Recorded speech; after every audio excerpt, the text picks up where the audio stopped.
আজকের বিষয়টি সোনালী জীবন বীমার সফলতার অন্তরালে নেতৃত্বই একমাত্র চাবিকাঠি। আমি স্বভাবতই এটির পক্ষে এটির ব্যাপারে জোরালোভাবে এটি উপস্থাপন করবো বলে আশা রাখছি। আমরা যদি তাকাই যে একটি কোম্পানির যদি সফলতার দিকে তাকাই তাহলে অনেকগুলো বিষয়কে আমরা কিন্তু গ্রহণ করে থাকি, অনেকগুলো বিষয়কে আমরা বিশ্লেষণ করি। তার মধ্যে একটি হচ্ছে আমাদের পিপল, একটি হচ্ছে আমাদের কাস্টমার, একটি হচ্ছে আমাদের অপারেশন স্কিল এবং আরেকটি হচ্ছে কমপ্লায়েন্স এবং এটি নিটিগ্রিটি বিষয়গুলো। যদি এইসব বিষয়গুলোকে আমরা যাচাই বাছাই করি তাহলে দেখতে পাবো যে পিপল ম্যানেজমেন্টের ক্ষেত্রে যেটি দরকার সেটি হচ্ছে লয়ালিটি প্রোগ্রাম ডেভেলপ করা এবং লয়ালিটি প্রোগ্রামের মাধ্যমে কিন্তু পিপলদেরকে অর্গানাইজেশনের প্রতি বিশ্বস্ত করা যায়। কাস্টমার পয়েন্ট অফ ভিউ থেকে যদি আমরা যাচাই করি তাহলে অবশ্যই কাস্টমারদেরকে তার স্যাটিসফ্যাকশন, তার সার্ভিস প্রপোজিশন, তার প্রত্যেকটি বিষয়কে তার দিকে স্বচ্ছতাভাবে প্রমাণ করার মাধ্যমেই কিন্তু গ্রাহকের সেবা নিশ্চিত করার মাধ্যমে গ্রাহকের স্যাটিসফ্যাকশন পাওয়া যায়। আর অপারেশনের পয়েন্ট অফ ভিউ থেকে একটি ফ্ললেস কোম্পানিকে যদি পরিচালনা করতে হয় তাহলে তার অপারেশনের স্ট্যান্ডার্ডটা থাকতে হবে সর্বোচ্চ, অর্থাৎ ট্রান্সপারেন্সিটি আমাদের কাছে অত্যন্ত গুরুত্বপূর্ণ হিসেবে আসে। আর কমপ্লায়েন্সের পয়েন্ট অফ ভিউ থেকে যদি নিটিগ্রিটিকে পরিষ্কারভাবে পরিচ্ছন্নভাবে পরিচালনা করতে হয় তাহলে প্রত্যেকটি পদক্ষেপকে এটির সম্পর্কের সাথে সম্পৃক্ত রাখতে হবে। আমি আবার বিষয়টিকে আলোচনা করছি, সোনালী জীবন বীমার সফলতার অন্তরালে নেতৃত্বই একমাত্র চাবিকাঠি। আমি যে বিষয়গুলো নিয়ে আলোচনা করলাম, যেহেতু এখানে নেতৃত্বই বিষয়টি প্রত্যয় যোগ করে বিষয়টির উপর গুরুত্ব আরোপ করা হয়েছে। স্বভাবতই এই বিষয়টি কেন বলা হচ্ছে? বিকজ একজন লিডার্স আমরা কি জানতে চাই? Leaders basically is that the essence of great leadership is influence, not authority. তার অবশ্যই সেটির প্রতি তার ইনফ্লুয়েন্স কাজ করে। আবার অন দ্য আদার ওয়ে আমরা বলতে পারি a leader is one who knows the way, goes the way and shows the way. এই প্রত্যেকটি বিষয়কে যদি আমাদের এই বিষয়গুলোর সাথে সম্পৃক্ত করি, যেখানে পিপল, কাস্টমার্স, অপারেশনস এবং কমপ্লায়েন্সের পয়েন্ট অফ ভিউ বলছি, সেইগুলোর ক্ষেত্রে কিন্তু তার যেই জিনিসটি দরকার সেটি হচ্ছে এটির পেছনে যেই ব্যক্তি বা একদল ব্যক্তি যারা এটিকে পরিচালনার দায়িত্ব নেবেন তাদের কিছু গুণাগুণের বিষয়ের উপরে নির্ভর করে। এগুলো স্বয়ংক্রিয়ভাবে এককভাবে কাজ করতে পারে না। একজন লিডার হিসাবে, একজন নেতা হিসাবে, একজন নেতৃত্ব দানকারী হিসাবে তার যেই কোয়ালিটিসগুলো প্রয়োজন হয় সেটি হচ্ছে তার অনেস্টি, তার কনফিডেন্স, তার inspires to others, commitment and passion, good communicator, decision making capabilities, accountability and delegations and empowerment. একটা প্রতিষ্ঠান কোনোদিন কোনো ব্যক্তিকেন্দ্রিক হতে পারে না। ব্যক্তি নেতৃত্বে প্রতিষ্ঠান নির্দিষ্ট সময়ের জন্য সৃষ্টি হতে পারে। প্রতিষ্ঠান তার নিজস্ব অবস্থান, নিজস্ব ভবিষ্যৎ ধরে রাখতে গেলে তার সিস্টেম, তার লাইফ ক্যারিয়ার ধরে রাখতে গেলে নেতৃত্ব নয়, সার্ভিস দিয়ে এটাকে চালিয়ে রাখতে হবে। যেমন আমাদের আজকে বিএম স্যার, আমাদের প্রত্যেকটা বিএম স্যার এবং ইউএম সবাই সঠিক নেতৃত্ব দিয়ে প্রতিষ্ঠানকে চালাচ্ছে। কিসের উপর নেতৃত্ব দিচ্ছে? আমাদের এখানে অনলাইন সিস্টেম, ইআরপি সিস্টেম, এইগুলো আমরা যখন একজন পলিসি হোল্ডারের কাছে উপস্থাপন করি, সে আমাকে দেখে না, সেই ইআরপি সিস্টেমের উপর ভিত্তি করে সে পলিসি করতে আগ্রহী হয়। বাংলাদেশে অনেক প্রতিষ্ঠান আছে যেগুলোতে 33টা ইন্স্যুরেন্স কোম্পানি আছে, কেউ তো ভালো করতেছে না। কেন ভালো করতেছে না? ওইখানে তো বিএম, ইউএম, এমডি সব প্রত্যেক স্তরে স্তরের লোক আছে, কেউ ভালো করতেছে সিস্টেমের কারণে। এই সোনালী জীবন, সুখের জীবন, এই সিস্টেমের জন্য সুখের জীবনের সৃষ্টি হচ্ছে। কাস্টমার পয়েন্ট নিয়ে একটা কথা উল্লেখ করেছেন। কাস্টমার পয়েন্ট কী দিয়ে আসছে? কাস্টমার পয়েন্ট এসছে সিস্টেমের কারণে। সিস্টেমের কারণে পলিসি সার্ভিস ডিপার্টমেন্ট থেকে ফোন দেওয়া হচ্ছে যথাসময়ে প্রিমিয়াম দেওয়ার জন্য। অ্যাকাউন্টস ডিপার্টমেন্ট থেকে যথাসময়ে তাদেরকে তাদের মেসেজের মাধ্যমে তাদের সব কিছু, তারা ডিউ থেকে আরম্ভ করে সব কিছু তারা দেখতে পারতেছে গ্রাহকরা। আমরা বিএম, ইউএম আমরা সব কিছু জানতে পারতেছি। জেনে আমরা এটাকে আবার আমরা ব্যক্তিগতভাবে ফোন দিয়ে তাদেরকে তাদের লেখটা কোথায় সেটা আমরা বলে দিতে পারতেছি। সেই জন্য যথাসময়ে প্রিমিয়ামগুলো জমা হচ্ছে। আমাদের রেনুয়াল ভালো, আমাদের পিআর এবং রেনুয়াল সব কিছুই আমাদের ওয়ার সহ কালেকশন করবে শুধু এই পলিসি সার্ভিস ডিপার্টমেন্টের এই সিস্টেমটার জন্য। আর বাংলাদেশের কোনো ইন্স্যুরেন্স কোম্পানি তো এই সিস্টেমটা নাই বলে তাদের কালেকশন করছে না। সত্যতার কাছ থেকেই সঠিক নেতৃত্ব আসে। আজকে আমাদের ইন্স্যুরেন্স কোম্পানি যদি আমি যেটাকে সবসময় প্রাধান্য দিয়ে থাকি, নেতা হতে হবে সেই রকম যে নেতার মধ্যে সে নেতৃত্ব থাকবে। আমি মনে করি নেতৃত্বই পারে সমস্ত কিছুকে ওভারকাম করতে।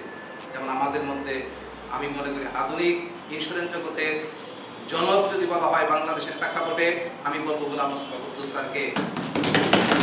ওনার প্রজ্ঞা দিয়ে বাংলাদেশে তো আরো অনেক লোক ছিল, আর অনেক ইন্স্যুরেন্স কোম্পানি ছিল, তারা তো কম বড় কথা নয়, তাদের কাছে অনেক সিস্টেম রয়েছে, কিন্তু সেই নেতৃত্বটুকু সৃষ্টি করতে হবে। যা সৃষ্টি করেছে আমাদের স্বপ্নদ্রষ্টা জনাব গোলাম মোস্তফা কুদ্দুস স্যার, ওনাকে আমি আইডল হিসেবে ধরি ইন্স্যুরেন্স জগতে। আমি বলি যে আসলে নেতৃত্ব চেয়ে সিস্টেমটা অত্যন্ত জরুরি। এই কারণে আমি বলি যে নেতৃত্ব যদি আজকে রাশেদ বিন আমান স্যারকে যদি এত আপনারা যে যুক্তি দাঁড় করেছেন যে সঠিক নেতৃত্বে আজকে সোনালীর অবস্থান, আজকে এই রাশেদ বিন আমান স্যারকে যদি আপনি XYZ একটি কোম্পানিতে এমডি হিসেবে বসে দিতে চান, বসাই আজকে কিন্তু 10 বছর এই কোম্পানি কিন্তু সঠিকভাবে এই যে সার্ভিসগুলো দিতে পারবে না, কারণ তাদের সিস্টেমটা নাই। আমরা যতই মেশিনের কথা বলি, যতই সিস্টেমের কথা বলি কেন, সিস্টেমটা কিন্তু মানুষ তৈরি করে, সিস্টেম মানুষ তৈরি করে না। আমরা সিস্টেমটা যেভাবে তৈরি, সিস্টেম দিক নির্দেশনা দেয়। এই জন্য আপনি যদি আমরা এখানে যারা আছি, যারা কাজ করতেছেন, সবাইকে সরাই দিয়ে সিস্টেম নিয়ে পড়ে থাকলে কিন্তু আমাদের কাজ হবে না। এই জন্য দক্ষ নেতৃত্ব প্রয়োজন আছে। জীবন বিমার প্রতি নেতিবাচক দৃষ্টিভঙ্গিকে ইতিবাচক করার পেছনে দক্ষ নেতৃত্ব গুরুত্বপূর্ণ। আমরা জীবন বিমার পেশাটা হচ্ছে নায়ের পেশা, এটাকে হা করে শুধু দক্ষ নেতৃত্বের কারণে। দক্ষ নেতৃত্ব না থাকলে সেটাকে হা করা যেত না। সোনালী লাইফ একটি আদর্শিক প্ল্যাটফর্ম। What is this? এই আদর্শিক প্ল্যাটফর্ম বলতে আমরা কি বুঝছি? এমন একটি জায়গায় এই আদর্শ কথাটির সঙ্গে জড়িত, সেটি হচ্ছে যেখানে ফাঁকির কোনো সুযোগ নেই, অনৈতিকতার কোনো সুযোগ নেই, যেখানে কোনো মানে মানুষের সঙ্গে প্রতারণার কোনো সুযোগ নেই, এরকম একটি জায়গার নাম হচ্ছে আদর্শিক প্ল্যাটফর্ম। নেতৃত্ব ছাড়া কোনোদিন সফলতা আশা করা যায় না। যতই সিস্টেম থাকুক, সিস্টেম পরে নেতৃত্ব আগে। এই কোভিড-19 অবস্থাও কোম্পানি আর আসছে, তো এটা অ্যাকচুয়ালি নেতৃত্বের জন্য আসছে, সো সিস্টেমের জন্য আসছে। কেন? সিস্টেমটা চমৎকারভাবে পাওয়ারফুল দেওয়া আছে যে একটা কাস্টমার সে ঘরে বসে পেমেন্ট করছে। যে আমি যদি একটা প্ল্যাটফর্মে বা একটা ব্রাঞ্চে বা একটা অফিসে যদি আমি রিপ্রেজেন্ট না হই, তাহলে আমার সিস্টেম কিন্তু ওখানে কাজ করবে না। বাংলাদেশের 33টা লাইফ ইন্স্যুরেন্স কোম্পানি আছে।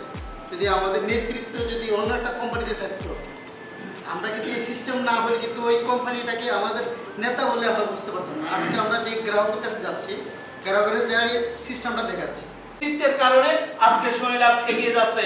ডিজিটাল বাংলাদেশের এই আইকন আপনি এই সোনালী লাইফের। আপনি যখন কোনো এফএকে বা ইউএমকে আমাদের অফিসে নিয়ে আসেন বা একটা অন্য কোনো কোম্পানি থেকে আমাদের এখানে নিয়ে আমন্ত্রণ জানান, তখন তাদেরকে কি আপনি শুধু কি রাশেদ স্যারকে দেখান নাকি আমাদের সিস্টেমটা আগে দেখান? আসলে আমি একটা জিনিস বুঝতেছি না যে নেতৃত্ব আর সিস্টেমের সাথে কম্পেয়ারটা কেন করা হচ্ছে। কারণ নেতৃত্ব টোটালি বিষয়টাই হচ্ছে আলাদা। যে একটা নেতৃত্ব, একটা নেতার বেশ কয়েকটা বৈশিষ্ট্য থাকে। এই বৈশিষ্ট্যগুলোর মধ্যে একটা হচ্ছে যে মিশন। ফার্স্ট অফ অল আমরা একটা সোনালী লাইফ ইন্স্যুরেন্স কোম্পানিতে আমরা যারা এমপ্লয়ার আছি তাদের মধ্যে থেকে কিন্তু একটা মিশন আছে, ম্যানেজমেন্টের একটা মিশন আছে। যে কোনো দেশে একটা নেতৃত্ব হবে, যে আমাদের বঙ্গবন্ধু শেখ মুজিবুর রহমান নেতৃত্বে যে স্বাধীন হয়েছে। আমার কথা হলো, বঙ্গবন্ধু মুখে কি স্বাধীন হয়েছে? ওই যে সৈনিকে যে যদি অস্ত্র না থাকে, আমাদের সোনালী নেতৃত্বে দিয়ে যদি আমাদের ইআরপি সিস্টেম সফটওয়্যারগুলো যদি না থাকে, আমি কি কেমনি করে যুক্ত করবো?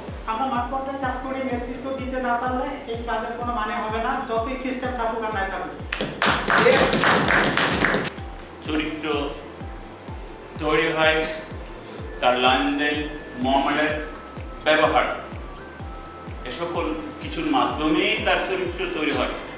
তার চরিত্র যদি ঠিক না থাকে, তাহলে সঠিক নেতৃত্ব দিয়ে একটা প্রতিষ্ঠানকে সে পরিচালিত করতে পারে না। যদি নেতৃত্ব সঠিকভাবে না দেওয়া যায়, যদি টিমের প্রতি আমাদের সঠিক কমান্ড না থাকে, তাহলে কিন্তু ওই টিমটা কখনোই বড় হবে না, ওই বিজনেসটা কখনোই প্রসার হবে না। যে অনেক কোম্পানি আছে, অনেক বড় বড় কোম্পানি সিস্টেমের কারণে তারা ক্লেম ঠিক মতো দিতে পারছে না, তারা মেচুরিটি ঠিক মতো দিতে পারে না, এবং দেখা যায় না এগুলি কখন দিতে পারবে তারাও জানে না, এবং কত টাকা পাবে তারাও বলতে পারছে না অনেক বড় বড় কোম্পানি। এটা কি আমাদের স্বপ্নদোষটা তৈরি নাকি সিস্টেমের তৈরি স্বপ্নদোষটা কোনটা? আমরা তো অনেক ভিডিও দেখছি, আমি সোনালীতে জয়েন করার আগে অনেক ভিডিও দেখছি, আমাদের স্বপ্নদোষটার ভিডিও দেখছি, রিসার্চের ভিডিও দেখছি, বিভিন্ন কিছু দেখছি। এখানে দেখা যাচ্ছে যে 1 বছর মার্কেট রিসার্চ করা হয়েছে নেগেটিভ সাইডগুলো দূর করার জন্য, তারপরে কিন্তু সিস্টেমটাকে আনা হয়েছে। আজকে আমাদের এখানে যে এই যে টাকার যে ব্যাপারটা বলছেন যে আপনি সকালবেলা উঠে আমাদের রাশেদ স্যার যেটা নিয়ে এসেছেন, আমার প্রিয় এমডি স্যার, যে সিস্টেমটা, সেই সিস্টেমটা ওপেন করার পরে আমরা সেই সিস্টেমটা পাচ্ছি। আপনার কাছে প্রশ্ন হচ্ছে যে এই সিস্টেমটা তিনি ওপেন করছে কিন্তু চালাচ্ছি কিন্তু আমরা। কথা ভালোবাসার কারণে আমাদের টার্গেটটা ফিল হয়, মাস শেষে আমাদের কি স্যালারিটা আসে। আমি একজন যখন গ্রাহকের কাছে যায় তখন তাকে কেউই সাপোর্ট করে না, তার পরিবার, সমাজ, বন্ধু বান্ধব, কাজের সবাইকে দূরে সরে যায়, তাকে কেউ সাপোর্ট করে না। একজন ভালো লিডারে সে যখন জোরে জানা না পড়ে তাকে সাপোর্ট দিচ্ছে। নেতৃত্ব হচ্ছে এখানে আমাদের স্বপ্নদ্রষ্টা আমাদের নেতৃত্ব দিচ্ছে, উনি আমাদেরকে একটা সফটওয়্যার তৈরি করে দিচ্ছেন, উনি আমাদের একটা সিস্টেম তৈরি করে দিচ্ছে। সেই সিস্টেমের কারণে কিন্তু আমরা এগিয়ে যাচ্ছি। আজকে অন্য কোম্পানিতে যদি আমি আমার পাওনা নিতে যাই, সেখানে ফাইল বুঝতে লাগে সত্যি। তারা যে সিস্টেমের কথা বলছে, পলিসি সার্ভিস, তারপরে ইআরপি সফটওয়্যার, এরকম অনেকগুলো বলছে। আপনারা বোধগম্য নয় কি জানি না, 2013 সনে কিন্তু সোনালী লাইফ ইন্স্যুরেন্স যাত্রা শুরু করে। তখনও কিন্তু ইআরপি সফটওয়্যার ছিল, পলিসি ডিপার্টমেন্ট ছিল, আজকের গিফট ছিল, ওয়াল ছিল, কিন্তু তখন কিন্তু আমাদের এরকম আজকের 13 কোটি টাকা বিজনেস হয় নাই। বলে গেছে নেতৃত্বের পক্ষে আসলে সিস্টেম যদি না থাকে আমি নেতা হয়ে কিন্তু লাভ নাই। আমি নেতা হয়ে লাভ নাই, মাঠে কিন্তু দৌড়াবো আমি, ডোর টু ডোর যাবো আমি। যদি সিস্টেম ডেভেলপ না থাকে আমি সিস্টেম সম্পর্কে অবগত নষ্ট করতে পারবো না, আমার পলিসি হবে না, আমার বিজনেস ডেভেলপ হবে না, আমার কিছুই হবে না।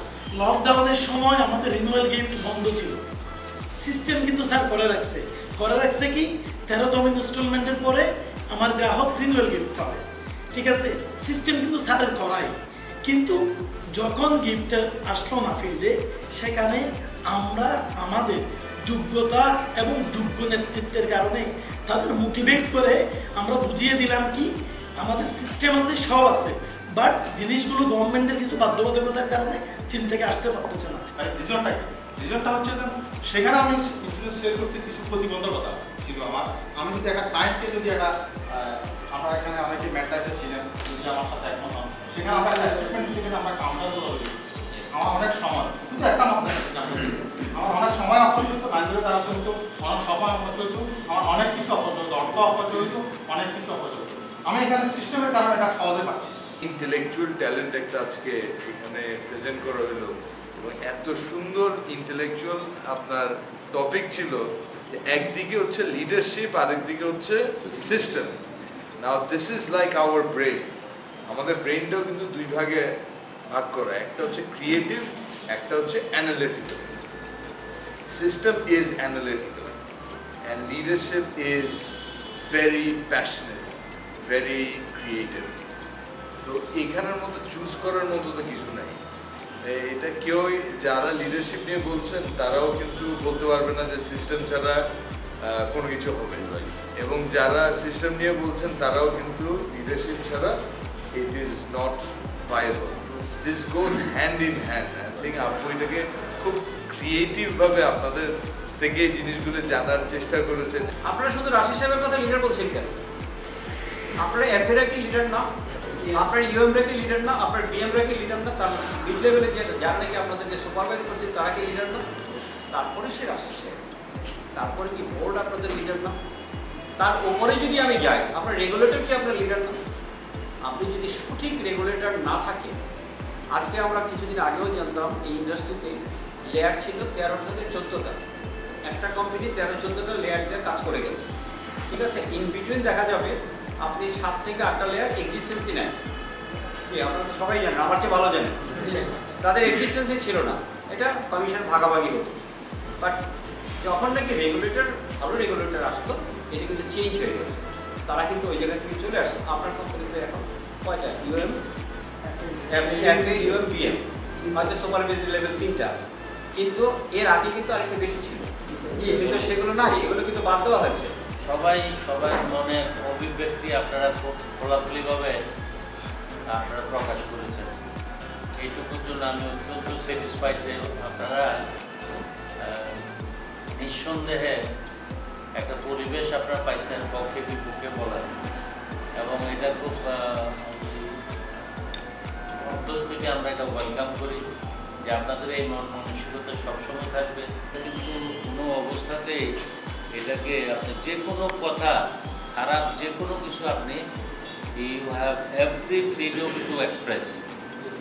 কোনো অবস্থাতেই রাশেদ সাহেব হোক, আমি হোক, এমডি সাহেব হোক, চেয়ারম্যান হোক, মেম্বার হোক, সবার বিরুদ্ধে সবার পক্ষে হোয়াট এভার ইউ ওয়ান্ট আপনারা বলতে পারবেন। মিথ্যা কথা বলার তো দরকার নেই, যেটা সত্য ওইটাই বলবেন। এবং যদি অ্যাপ্রিহেনশন যদি আপনাদের কোনো কিছু থাকে ওইটাও ডিসক্লোজ করবেন। এটা হলো আমাদেরকে এডুকেট করা, আপনাদেরকে এডুকেট করা। যদি কোনো ভাইটাল কোনো কিছু আমরা পাই আমরা আমাদেরকে রেক্টিফাই করবো, আপনারা আপনাদেরকে রেক্টিফাই করবো। এখন এই যাত্রাটা আমাদের এই সমুদ্র যাত্রাটা কিন্তু এটা একদিনের জন্য না।